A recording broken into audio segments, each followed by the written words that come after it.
My granddaughter wrote 5 words on a paper napkin and slid it across the table to me right in the middle of dinner. "Pretend you're sick. Leave now." I read it twice. Then I looked up at her face, and whatever I was about to say died in my throat. Because Destiny, my quiet, careful 15-year-old Destiny who measures every word before she lets it out of her mouth, was looking at me the way you look at someone standing in the road when the truck is already coming. I need to tell you something before I go any further, because I have turned this night over 10,000 times since.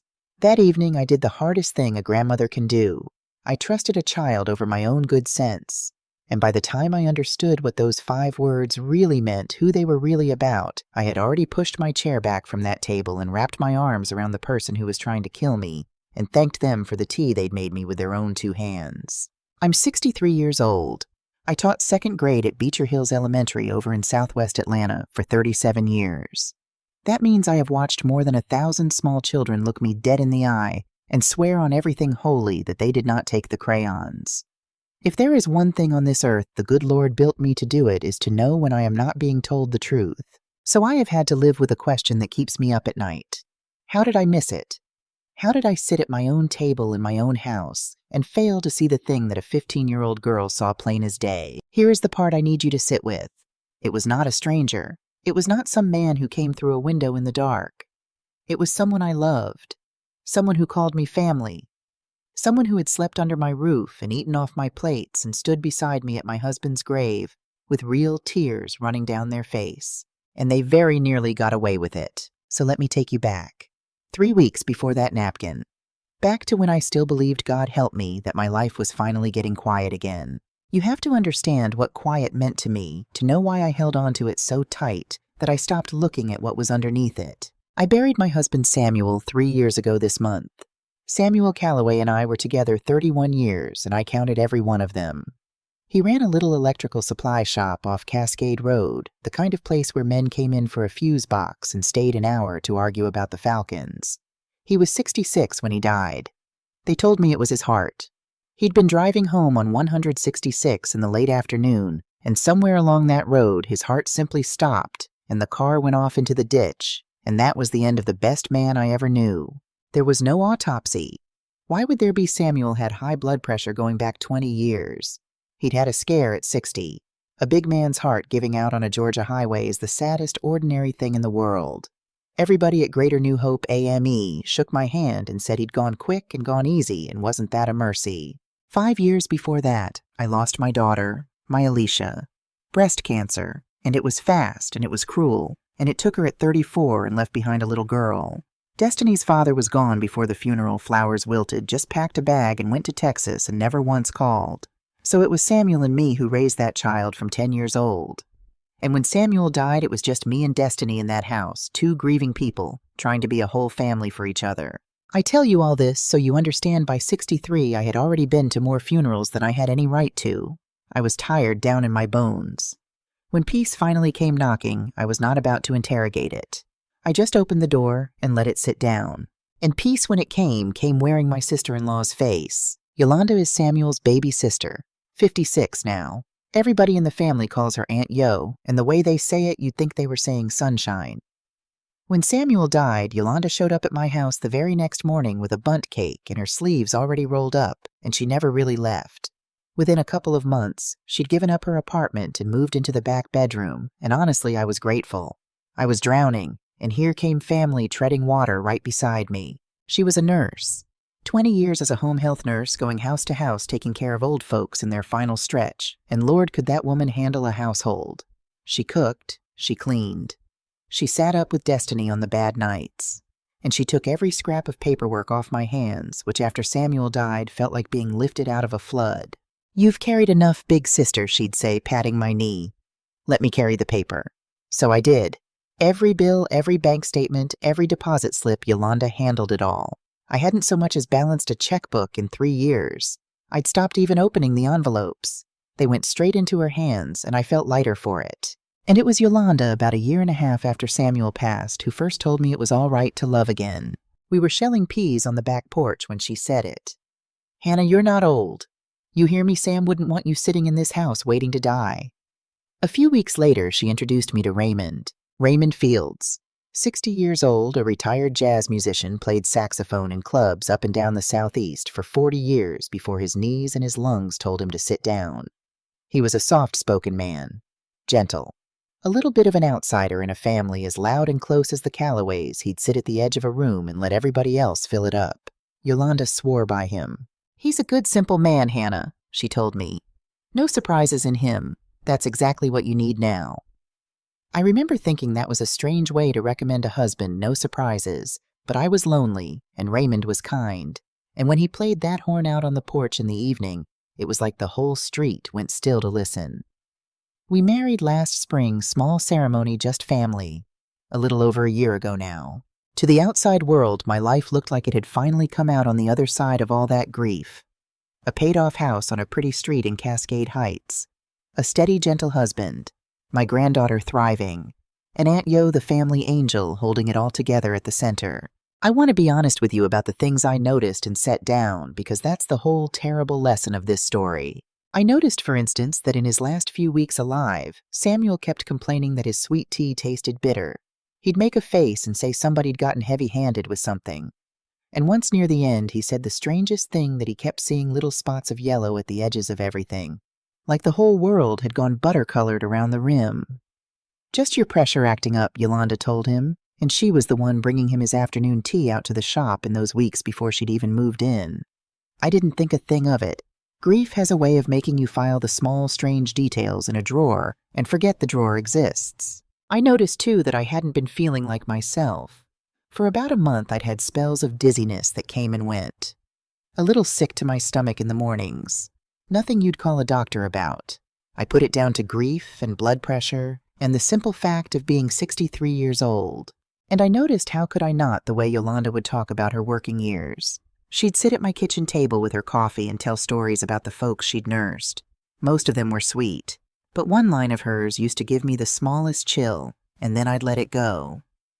"You'd be amazed, Hannah," she'd say, stirring her cup, "how many of them just slip away quiet in the night. Heart gives out and there's no fuss, no pain, nothing. Just gone by morning." She'd shake her head like it was a blessing. That's the lucky way to go, I always thought. Quiet, in your sleep, where nobody has to know a thing. I thought she was talking about mercy. I file all of that under things I saw and did not understand. Keep them in your pocket. You'll want them later. The night everything cracked open started as one of the good ones. It was the 3rd anniversary of Samuel's death, and Yolanda had decided we would honor him properly, the way this family honors everything with too much food and every folding chair we owned. She'd been cooking for 2 days. She was hosting it herself right there in my house, and she wouldn't let me lift a finger. "You just be the wife," she said. "Let me do the rest." By 6 o'clock, we had a dozen people in the house, cousins, a couple of Samuel's old friends from the shop folks from the church. Raymond was in the corner with his horn out, and Yolanda was queen of the kitchen, and it smelled like cornbread and greens and my late husband's memory. Destiny had been off all day, quiet even for her, pale under the warm brown of her cheeks, picking at her plate, flinching every time a chair scraped. I put it down to the day. This was hard on her. It was hard on all of us. Then in the middle of a dinner, with a dozen people talking over each other, and Yolanda ladling out peach cobbler, my granddaughter reached over, pressed a folded paper napkin into my hand under the edge of the table, and gave me a look that stopped my heart. I unfolded it in my lap where nobody could see. "Pretend you're sick. Leave now." I leaned close to her ear. "Destiny, baby, what in the world?" "Please." Just that. Barely a breath. Her eyes went to the kitchen doorway and came back to me, and they were begging. "Please, Grandma. Please just trust me. Now I have raised this child since she was 10. I have seen her scared of thunder, and scared of the dark, and scared of the first day of high school.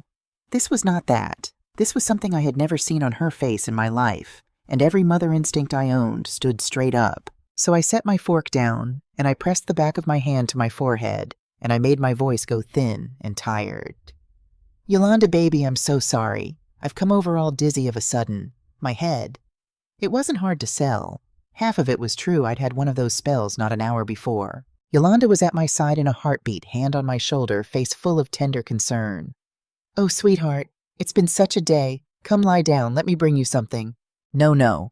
I was already standing, gathering my purse, reaching for Destiny's hand. "You know what? I think I just need some air in my prescription. I'll run down to the Walgreens and get my pressure medicine refilled. I'm nearly out anyhow. Destiny'll ride with me. We won't be 20 minutes. Y'all keep on, please. Honor, Sam." I remember what I did next as clear as anything I've ever done. I put my arms around my sister-in-law right there in the middle of that dinner, and I held her, and I felt her hold me back, and I said, "Thank you, Yolanda, for all of this, for everything. I don't know what I'd do without you." And she squeezed me tight and said, "That's what family's for." Then Raymond looked up from his corner, and he smiled that soft smile, and he said, "You feel better now? I made you a fresh pitcher of your sweet tea. It'll be waiting when you get back." "Hey, thank you, Ray," I said. And I took my grandbaby by the hand and walked out my own front door, not knowing which of the two people who'd just doted on me had put death in that house. Destiny didn't say a word until we were in the car and around the corner, and the house was out of sight in the mirror. Then the whole thing came apart at once. "Grandma, you have to drive. Just drive somewhere, please." She was shaking, my steady girl shaking so hard her teeth chattered. I pulled over under a streetlight 3 blocks down because my own hands weren't much better. "Baby, you are scaring the life out of me. You tell me right now what is going on." And she told me. The night before, she said she'd woken up around 1 in the morning, thirsty, and gone downstairs for water. The house was dark except for one thin line of light down at the end of the hall, the little back room Raymond used as his music room and study. The door cracked an inch, the lamp on inside, and she heard a voice in there, low, almost whispering, talking on the phone. "I wasn't trying to listen," she said. "I swear I wasn't. But I heard—" She pressed her lips together, then made herself go on. "I heard somebody say it had to look natural, and then they said like Sam and something about the morning and her tea, and then—" Her voice broke clean in half. "And then whoever it was laughed. Just a little quiet laugh, like it was nothing." I could not breathe. "Say that again." "Like Sam, Grandma. They said it had to look like what happened to Granddad Sam, in the morning, with her tea." She grabbed my arm with both hands. "They're talking about you. Somebody in that house is going to poison you and make it look like your heart the same as they did to Granddad." The car felt like it was tilting. "Destiny, listen to me. Who did you hear?" And here is the exact thing my granddaughter said. I have kept it word for word because it turned out to matter more than anything. "I think it was Uncle Ray. I think it was his room," she rushed on. "His study, his lamp. And it was low like a man's voice, and it was coming from in there. I couldn't see. The door was only open a crack, and I got so scared I just backed away and ran up the stairs. But it had to be him, didn't it? Who else would be in Uncle Ray's study at 1 in the morning? At the time, God forgive me, I didn't hear the crack in that. I didn't hear I think.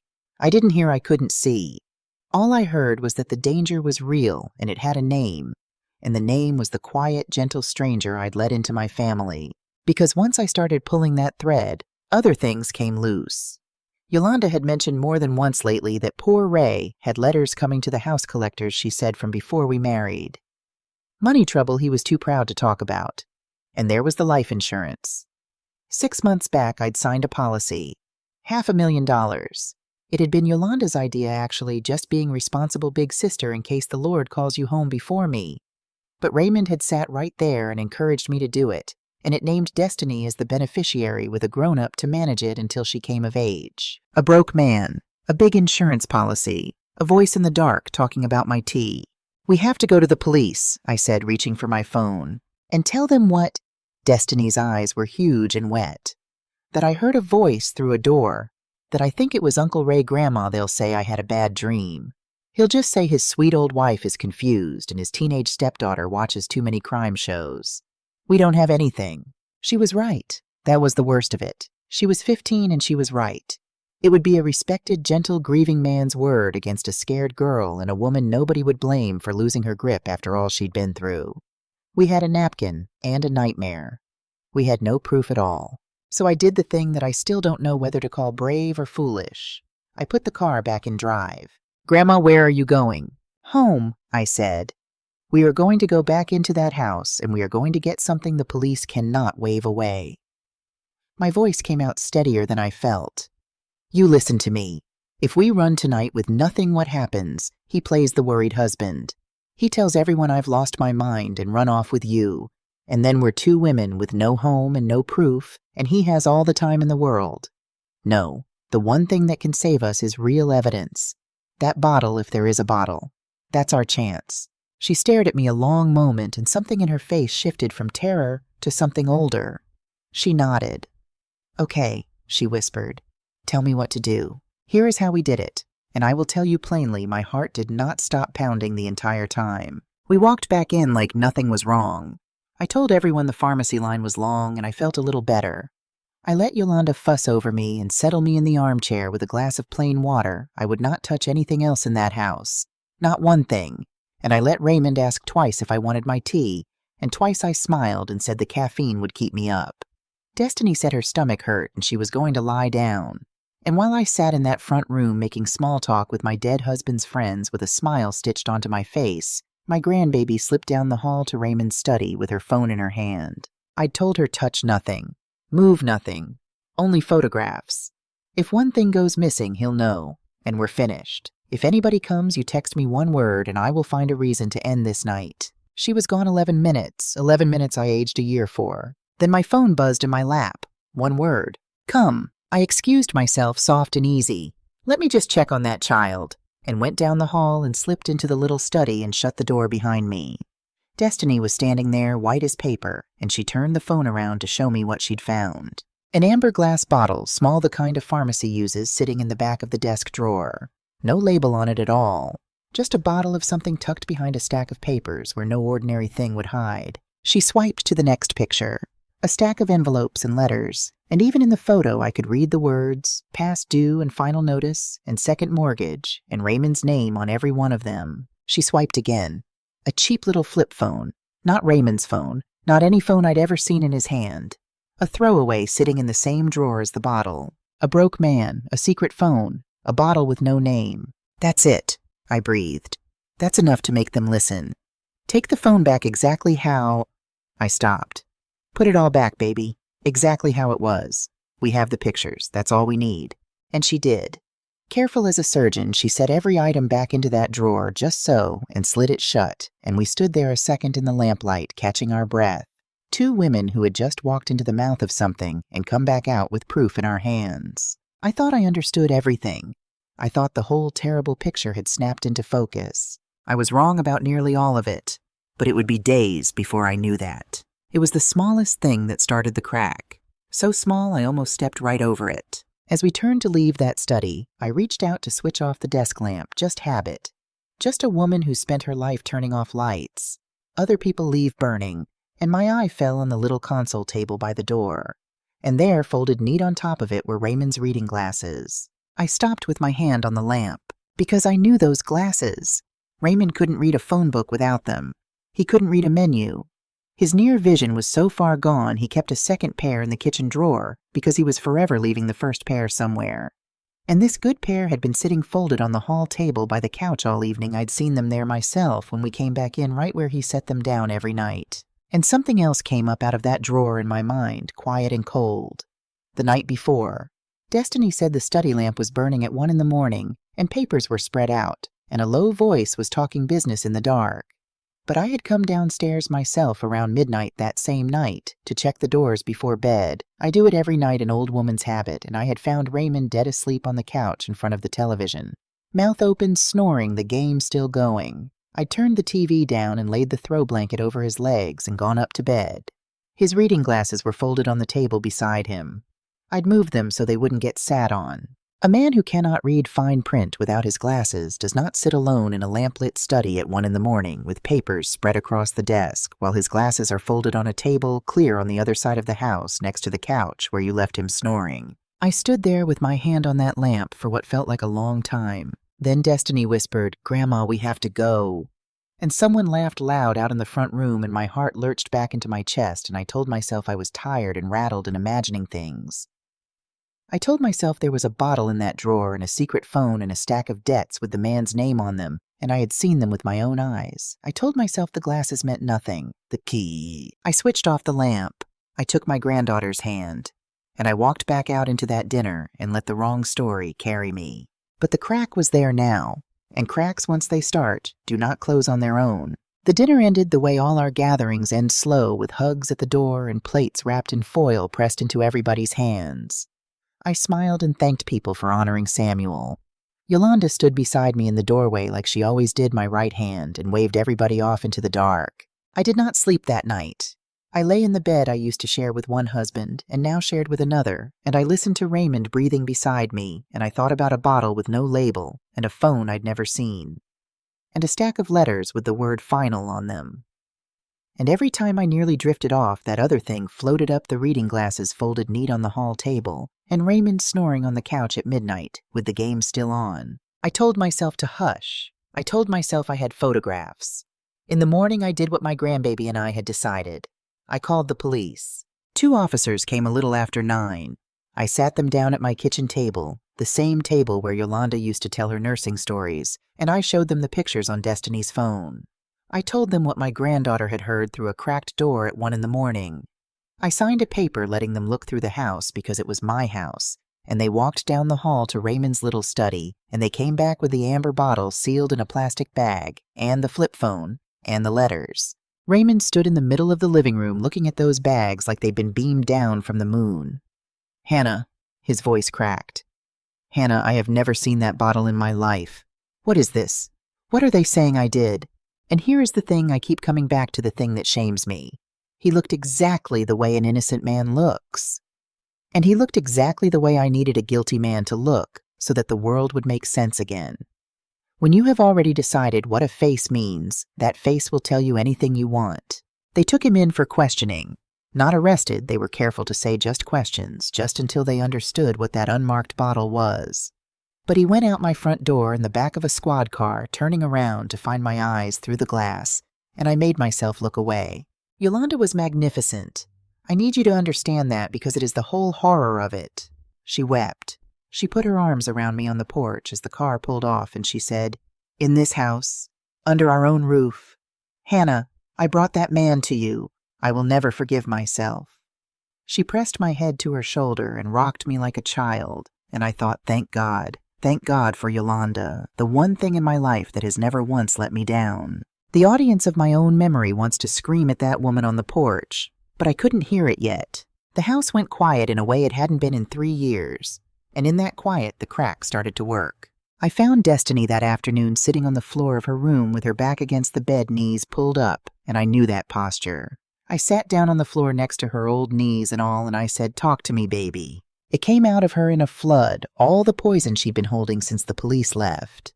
"What if I was wrong, Grandma?" She was crying before she finished the sentence. "I keep telling myself I heard him, but I didn't.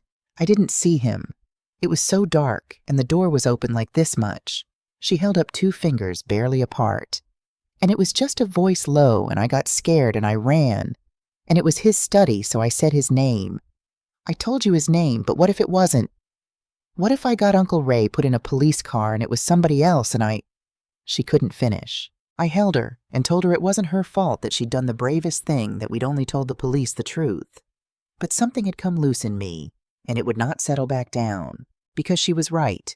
Everything rested on a guess a frightened child had made in the dark. She never saw a face. She heard a voice through an inch of open door and named the man whose room it was. And I had built a whole guilty husband on top of that guess, and never once looked at the foundation. A voice in the dark coming from Raymond's study. But Raymond had been asleep on the couch, and his glasses had been across the house. And now his stepdaughter was telling me she'd never actually seen who was in that room at all. Somebody had been in Raymond's study at 1 o'clock in the morning, using his lamp, talking low into a phone that wasn't his. Somebody. I told myself to wait for the tests.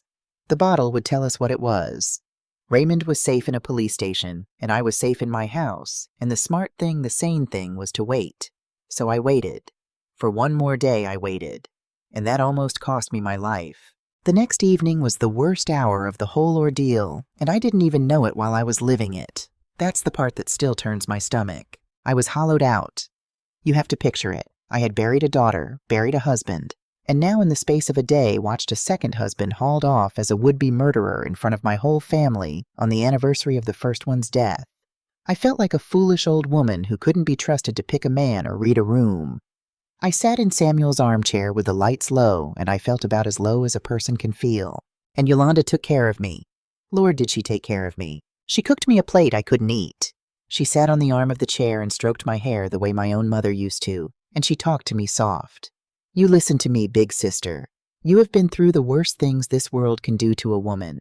First Sam, now this, but you are not alone. You hear me? You will never be alone. You've got me. You have always got me. I'm not going anywhere. I started to cry. Quiet, exhausted crying, the kind that comes when you've got nothing left. And she got up, and she went to the kitchen, and she came back with a tall, cold glass of sweet tea beads of water running down the side of it, and she folded my 2 hands around it. Drink a little of this, she said. Go on. It'll settle you down. Help you sleep tonight. You need to sleep, honey. I looked up at her face, that kind, familiar face. The face that had shown up with a bundt cake on the worst morning of my life and never left, and I said, what in the world would I do without you, yo? And I raised that glass to my lips. I want you to sit in this moment with me, because I have had to sit in it every day since. My mouth was at the rim of that glass. Another second, and I would have swallowed. And across the room, my whole family, gone my husband, in a cell I was about to drink down what my sister-in-law handed me, and thank her for it with my last clear breath. That is when destiny broke. She'd been sitting silent in the corner this whole time, folded up small, drowning in the same guilt she'd shown me that afternoon. And something in her just gave way. A sob ripped out of that child, loud, ragged, the sound of a heart cracking, and she came up off the floor and threw herself across that room and into my lap, wrapping both arms around my neck, crying, I'm sorry, Grandma. I'm so sorry. What if it's my fault? What if I did something wrong? I set the glass down on the side table without thinking, both my arms going around my grandbaby, and I held her, and I rocked her, and I cried into her hair and told her over and over that nothing about any of this was her fault. The tea sat on the table beside us, sweating a ring into the wood, and I never touched it again. Over the top of Destiny's head, I happened to glance up at Yolanda, and just for half a second, so fast I told myself later, I'd imagined it, something crossed her face that had no kindness in it at all. Something flat and cold and waiting. Then it was gone, and she was reaching for a napkin to dab my eyes, all tenderness, and I filed it in the drawer with the yellow spots and the bitter tea and the folded glasses. My phone rang. It was Gloria. Gloria Bennett has been my best friend for 40 years. We taught school on the same street I had the second graders, and she had the school nurse's office because that's what she did before she retired 30 years as a registered nurse, most of it in cardiac care up at Grady. She'd heard about Raymond from a cousin at the church, and she was beside herself. Hannah Calloway, you are not spending another night in that house of grief, and I'm not asking.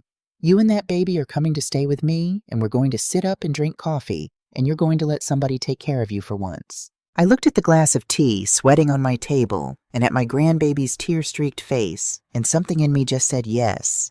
Yes, get out of this house. Yes, go where it's warm. We packed 2 bags that night and drove to Gloria's. And I will tell you what I told nobody at the time because I didn't understand it. As I pulled out of my own driveway, I felt underneath all that grief, the smallest strange loosening.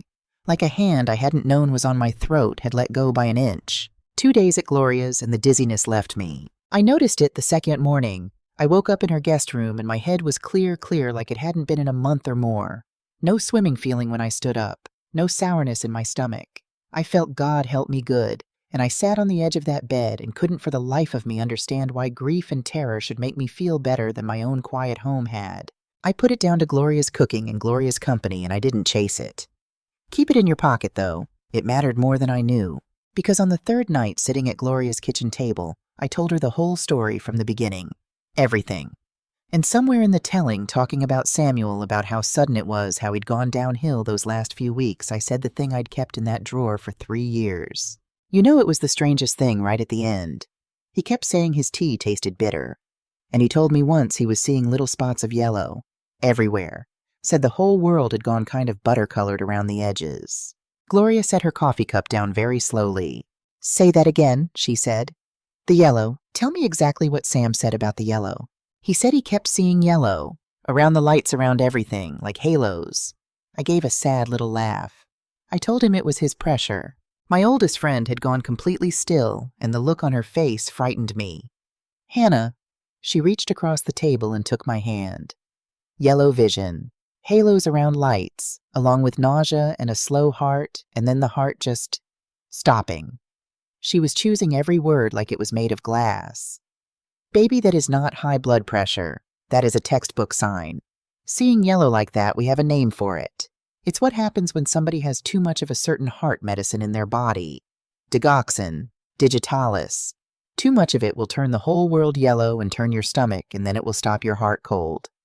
And in a big man with a bad pressure history with no autopsy. She stopped.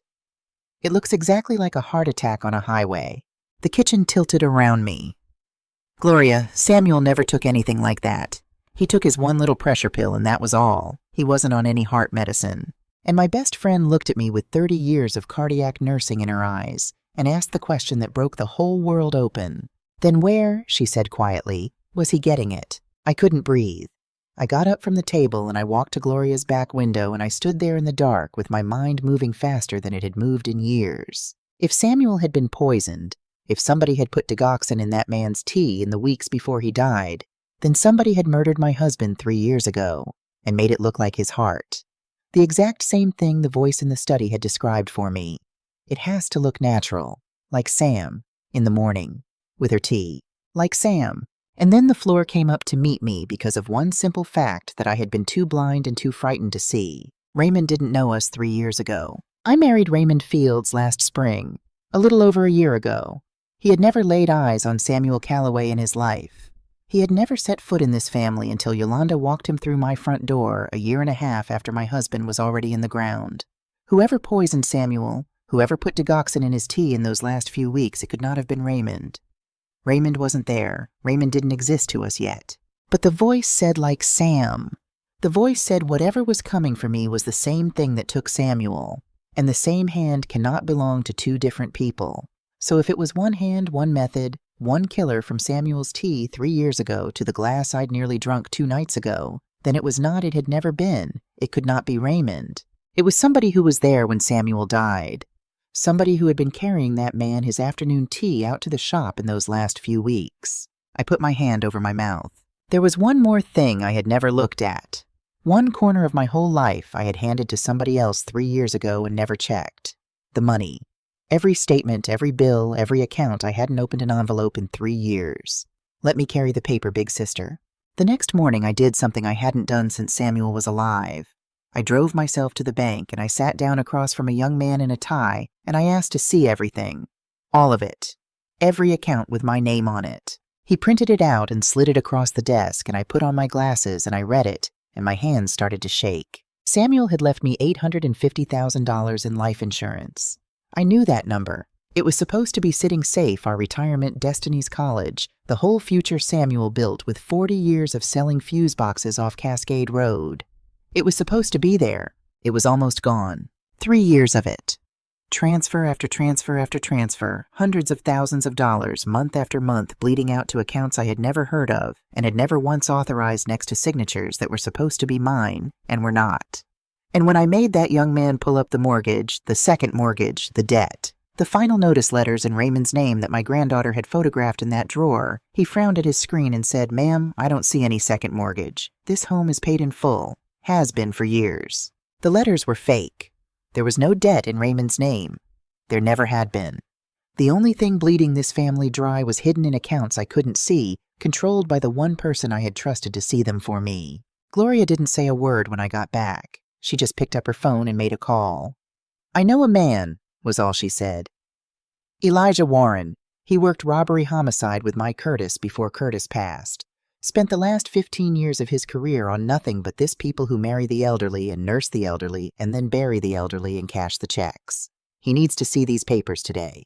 Detective Warren came to Gloria's kitchen that same afternoon. A big, slow-moving man with tired, careful eyes. He read the bank records without saying anything for a long time. Then he looked at the copy of the police report on the bottle. Then he made one phone call quiet in the hall and came back and pulled a chair up close to mine. "Mrs. Calloway," he said, "that flip phone your granddaughter photographed in the study, I had them pull the record on it this morning." He laid it out plain, and the sentences came at me short and hard like nails going in. That burner had made calls, but not one of them to any number Raymond Fields had ever dialed in his life. Its signal had never once left the house. The person who had a key to every room in that house. The person who cooked every meal that came out of that kitchen for 3 years. The person who handled every single dollar and opened every envelope and knew you'd never look. The person who spent 20 years as a nurse and knew to the drop exactly what a human heart could be made to do. The person who was standing right beside Samuel's teacup the afternoon his heart stopped on Highway 166. I stood up out of that chair. The bank statements were still in my hand. Gloria was watching me. Detective Warren was watching me. And I heard myself say the name out loud in Gloria's quiet kitchen, and it was not the name I had told the police. It was never Raymond. Nobody moved. The one who poured Samuel's tea the day he died has been sleeping under my roof for 3 years, down the hall from my grandbaby, and I'm the one who invited her in. I set the papers on the table. It's Yolanda. It has been Yolanda the whole time. The kitchen was very still. The refrigerator hummed. Outside a car went by. Nobody said anything at all because there was nothing to say, and they let me stand there and hold it. For 3 years I had cried in the arms of the woman who murdered my husband, and she had held me and stroked my hair and told me I would never be alone because she wasn't finished with me yet. She had only been waiting to pour the last glass. Detective Warren let me sit with it a long time before he said another word. He was good like that. He knew there are things a person has to walk all the way around before they can pick them up. When I finally lifted my head, he opened a folder he'd brought with him and laid it on Gloria's kitchen table, and he told me the rest. And the rest was worse than anything I had let myself imagine. Mrs. Calloway, once your sister-in-law's name came up this morning, I ran her history. Standard procedure. He turned a page. Yolanda was married before. A man named Dale up in Macon. 12 years ago. He looked at me steady. He died of a heart attack. 51 years old. No history of heart trouble anyone could find. There was a life insurance policy. She collected it, and inside of 3 years there was nothing left of it. The kitchen was very quiet. 12 years ago, her husband, he said. 3 years ago, her brother, your Samuel. In these last few weeks. He didn't finish the sentence. He didn't have to. He just let it sit there between us and these last few weeks, you. 3 of us. A husband, a brother, and a sister-in-law who trusted her. A line of coffins 12 years long, and I had very nearly been the last one in it. He told me how she'd done it near as they could put together. Yolanda spent 20 years as a home health nurse, and her last private patient before she quit to take care of family had been an old man with a bad heart, a man whose digoxin it turned out had gone missing by the bottle before he passed. She knew the drug. She knew the dose. She knew that in the right amount it turns the world yellow and turns the stomach and stops the heart, and that in a big man with high blood pressure and no autopsy, it reads as nothing but a sad afternoon on a Georgia highway. And she knew our family had money. Samuel's shop, 40 years of it, and the insurance he carried. She had watched it, and she had wanted it. And when she'd bled Samuel's $850,000 down to almost nothing, gambling Warren suspected, and worse. There was a man she owed the number that little burner phone kept calling in the middle of the night, a man who'd started making threats. She needed the next policy to come due. She needed me dead, and she needed it to be somebody else's fault. That's why the marriage, Warren said quietly, and I felt it land like a stone. We think she went looking for you a husband, somebody gentle, somebody quiet and alone and easy to point a finger at when the time came. She introduced you to Mr. Field. She encouraged the policy with herself, named to manage every dollar of it once you were gone, and she spent a year keeping every scrap of paper in her own 2 hands, so that when she was ready, she could plant a bottle and a phone and a stack of forged letters in that man's study, and hand the police a killer gift wrapped. He closed the folder. Raymond Fields never did a thing but love you and get chosen for the part. I put my face in my hands. Every kind word. Every bundt cake. Every night she sat up with my grieving grandbaby. The whole 3 years I had thanked God for her. She had been standing at the center of my family like a spider, at the center of a web patient, waiting for the last thread to pull. It was destiny who nearly came apart when we told her, and it near about killed me to watch. I sent Uncle Ray to jail. She said it in a small, flat voice, every bit of light gone out of her. I heard a voice, and I said his name, and they took him away, and it was her. It was Aunt Yo the whole time, and I pointed at the wrong person, and now he's in a cell because of me. I took my grandbaby by both shoulders, and I turned her to face me, and I said the truest thing I know. Destiny Marie, you listen to me. You heard a killer in the dark. You didn't know her face, you didn't know her name, but you knew. You knew that somebody in that house meant to hurt me, and you had the courage to warn me when a grown woman was too blind to warn herself. You got one thing wrong. You got the person wrong. But you were right about the only thing that mattered. I held her eyes. 5 words on a napkin. That's the only reason I'm standing here alive to tell you this. You didn't send anybody anywhere, baby. You reached into that dinner and you pulled me out of the grave. She cried then, the real kind, the kind that finally let something go. And I held her, and over her shoulder I looked at Detective Warren and I said, "Now, what do we do about the woman still sitting in my house?" Warren wanted to arrest her on the fraud. The bank records were airtight, the forged signatures, the stolen $800,000. He could put handcuffs on Yolanda that afternoon and charge her with theft. But I said no, and I want to tell you why, because this is the part where a foolish old woman stopped being foolish. Theft won't hold her, I said. You told me yourself. Money crimes, that's a few years. She'll be out. And she killed my husband, and she killed her own, and there is no autopsy left on either one that says so, nothing but a pattern and a missing bottle of pills. If you take her on the money, she smiles at a jury, does her little time, and walks out free to find the next lonely woman with a paid-off house. You know she does. I looked at him. You need her for the murder. You need her to say it. And there is exactly one person on this earth she will say it to, the one she still thinks is a broken-down old fool she's about to bury. Warren didn't like it. He said it a dozen ways. It's a risk. It's her house. She's killed before. But I told him the thing that ended the argument.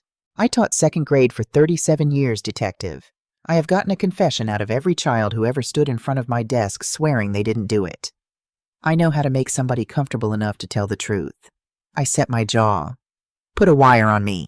Put your men outside my door. I am going home. Here is how careful they made it so you don't think I did a reckless thing. I wore a recorder taped under my blouse. Detective Warren and 2 officers were in a van at the curb, and a 4th was in my own backyard, close enough to hear me breathe. I was told, and I promised that I would not eat one bite or drink one drop of anything that woman put in front of me, that whatever she poured was not a danger to me, but a piece of evidence, and my only job was to let her pour it and let her talk. The moment she confessed, or the moment I said the word tired, they would come through that door. I called Yolanda from Gloria's driveway. I made my voice small and broken, which was not hard because part of me was.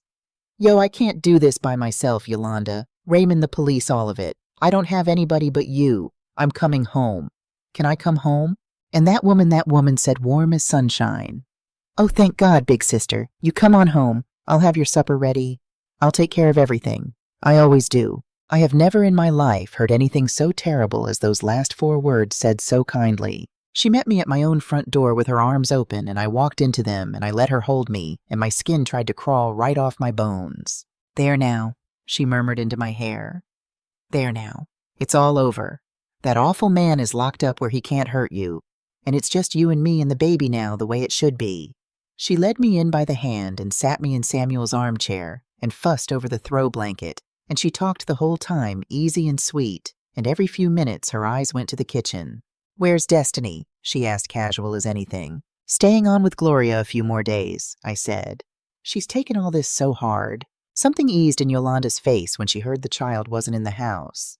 I saw it. I filed it. I understood exactly what it meant now, and it took everything I had to keep my hands still in my lap. You just sit, she said. I made you your tea. And she went to the kitchen, and she came back with a tall, cold glass of sweet tea water running down the side of it, and she pressed it into my 2 hands the same as she had 3 nights before, the same as she must have pressed it into Samuel's 1,000 afternoons, and she smiled at me and said, Drink up now. You'll feel like yourself again in no time. I held that glass. I did not drink, and I looked up into the face of the woman who murdered my husband, and I said very quietly, Sam said his tea tasted bitter too, right at the end. I watched her, right before he started seeing all that yellow. The smile stayed on Yolanda's mouth a second too long. Then it came off slow like a mask sliding. What did you say to me? You heard me. I set the glass down on the side table untouched, and I kept my eyes on hers. I know, Yolanda. I know about the digoxin. I know it was you carrying Sam his tea those last few weeks. I know the world went yellow for him, and I know why. I've seen the bank statements, all $850,000 of my husband's money gone in your accounts with my name forged under it. I know there's no second mortgage, and there never was, and I know you put that bottle and that phone in Raymond's drawer with your own hands. My voice did not shake. I was almost surprised. And I know about Dale. Everything human went out of her face. What was underneath was the coldest thing I have ever looked at. She stood up slow and she looked down at me in that armchair, and when she spoke, her voice had no sunshine left in it at all. "You can't prove a word of that," she said. "A crazy old woman and a bank statement. Sam's in the ground and there's no autopsy and Dale's been dead 12 years. You've got a theory, Hannah. You've got nothing." She took a step closer and she smiled again, but it was a different smile now. "You should have drunk your tea." "You're right about one thing, Yolanda," I said. I couldn't have proven it. I stood up out of Samuel's chair. "And I want you to know that after everything, after the grief and the fear and the shame of being fooled, standing up out of that chair was the strongest I have ever felt in my whole life. But I don't have to." The front door opened. Detective Warren came through at first with 2 officers behind him, and Yolanda spun around and the color dropped out of her face like water out of a cracked cup. Warren already had the little glass of tea in a gloved hand, sliding it into an evidence bag. "This is going to a lab tonight, Mrs. Calloway," he said to me, though his eyes never left Yolanda. "I expect it'll have a good deal of digoxin in it." "Every word you just said to me is on a tape," I told her. "And the bank records and that phone in Dale's file up in Macon, the detectives had all of it for 3 days. I looked at that woman in my house in my husband's living room, and I said the thing I'd been carrying since I understood who she was. You thought I'd be easy to bury, Yolanda. A tired old widow, nobody left to look out for her." I shook my head slowly. "You forgot I spent 37 years watching children lie to my face. I have known when I was being lied to since before you were grown. I just didn't want to believe it was you." She looked around my living room at the officers at the bagged glass at the door, and I watched her understand that the house where she'd been the hunter for 3 years had just closed around her like a trap. The mask didn't just slip then, it shattered. "That little—" She lunged, and an officer caught her arm before she took a second step, and it all came pouring out of her ugly and shrieking the truth she'd hidden under 3 years of bunt cakes. "It should have been done. You would have been gone that night, another sad heart in a chair, and nobody would have known a thing if it wasn't for that spying little brat of yours. If it wasn't for her, you'd already be lying next to your husband where you belong." They had to hold her by both arms. The kind, tender woman who'd shown up with a cake on the worst morning of my life was gone like she'd never been, and in her place was a thing that had married a man to kill him and killed her own brother for his money, and rocked me while I cried because a live me was worth more to her than a dead one until the day I wasn't. "Yolanda Calloway," Detective Warren said, "you're under arrest for the attempted murder of Hannah Calloway." He read her rights over the top of her screaming, and they walked her out my front door in handcuffs, and I stood in the middle of my living room, and I did not cry, and I did not fall down. I just breathed. In my own house. For the first time in 3 years, I breathed all the way to the bottom. They let Raymond go the next morning. I was at the station when they brought him out, and when he saw me, his whole face crumpled, and I crossed that room and put my arms around my husband, my gentle, innocent husband who had gone out my front door in a squad car, and never once in all of it been anything but exactly what he seemed. "I'm sorry," I said into his shoulder. "Raymond, I am so sorry. I believed it. I believed it about you." "Hush," he said. "Hush now. She built it so you would." He held me at arm's length and looked at me. "You did what you had to do to stay alive. I'd have told you to do the very same, but it was destiny who couldn't lift her eyes to him." She stood back by the wall, my brave girl, so full of shame she could hardly stand, and she whispered, "Uncle Ray, I'm the one who said your name. I got you locked up. It was me." And that man crossed the room and knelt down in front of my 15-year-old granddaughter on his bad knees so he could look up into her lowered face. "Baby girl," he said, "you listen to me. You didn't get me locked up. You got your grandmother saved." His voice went rough. "You heard something evil in the dark, and you were the only soul in that house brave enough to do something about it. You got one detail wrong. So what? You'd have died before you let anything happen to her, and don't you think I don't know it?" He took her hands. "I would sit in that cell 100 more times over for what you did for her. 100 times. You hear me? You're my hero, not my accuser. My hero." Destiny broke down and threw her arms around his neck, and my husband held my granddaughter, and I stood there in that police station and watched the two of them, and I thought my heart would come apart from the size of it. The rest you can guess, and it went the way these things go, slow and grinding, and sure. They exhumed Samuel. It was a terrible thing to sign the paper for, but I signed it because he deserved the truth spoken over him. They found the digoxin in what was left of him, the way Gloria said they would. They reopened Dale's case up in Macon. The tea in that glass came back from the lab loaded with enough of that drug to stop a strong man's heart, and every dollar of Samuel's stolen money was traced right to Yolanda's hand. She never stood up as to courtroom and looked sorry. Women like her don't. But she was convicted the attempt on me, the fraud, and then when the exhumation came back, the murder of my husband with Dale's case still building behind it. She will die in prison. She will never sit at another lonely woman's kitchen table, telling stories about the ones who slipped away quiet in the night. And I found out at last who she'd been whispering to in Raymond's study at 1 a.m. A man she owed a great deal of money to, a hard man who'd run out of patience, and to buy herself time, she told him more than she ever should have. Told him money was coming and soon, and that it would look natural like when my brother passed. He gave every word of it to the detective in exchange for his own troubles going easier. In the end, the debt that drove her to it was the thing that helped bury her. It has been a little over a year now. Raymond and I still live in the house on the pretty street in Cascade Heights, and it is ours again, the shadow's gone out of it. In the evenings, he takes his saxophone out onto the porch, and the whole street still goes quiet to listen. And I sit in the swing, and I let the sound of it wash the last of that year off of me. Destiny is doing well. More than well.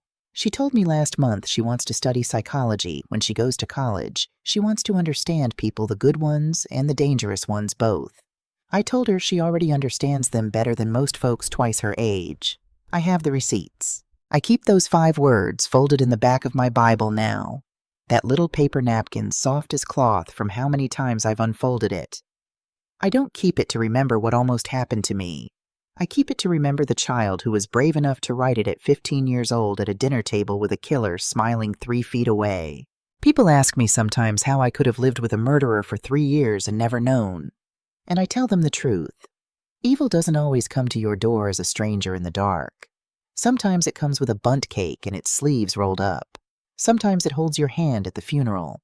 Sometimes it pours your tea and calls you sister, and the only warning you get is a 15-year-old girl who loves you enough to slide a napkin across the table and tell you to run. So if you take one thing from an old woman who nearly didn't live to say it, let it be this. Trust the ones who love you enough to tell you to run.